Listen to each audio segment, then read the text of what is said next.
महाविकास आघाडी आणि मनसेची एक नव्हे तर दोन शिष्टमंडळं निवडणूक आयोगाला भेटणार। एक शिष्टमंडळ मुख्य निवडणूक अधिकाऱ्यांना भेटणार तर दुसरं राज्य निवडणूक आयोगाला भेटणार। निवडणूक आयोगाला भेटणाऱ्या शिष्टमंडळामध्ये काँग्रेसचे प्रदेशाध्यक्ष हर्षवर्धन सपकाळ यांची अनुपस्थिती, वर्षा गायकवाड, बाळासाहेब थोरात उपस्थित राहणार। सपकाळ दिल्लीच्या दौऱ्यावरती जाणार।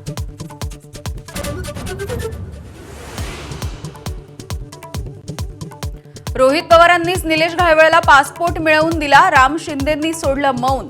अनिल देशमुखांनीही मदत केल्याचा आरोप।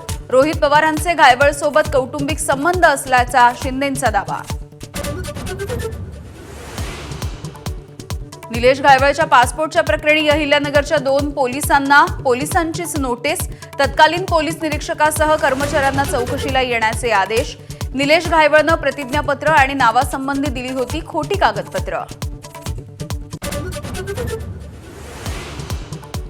शिंदे सरकारनं घेतलेले निर्णय फडणवीस सरकारकडून रद्द, तर प्रहार जनशक्ती कार्यालयासाठी दिलेली जागा पुन्हा जनता दल सेक्युलरला देण्याचा निर्णय।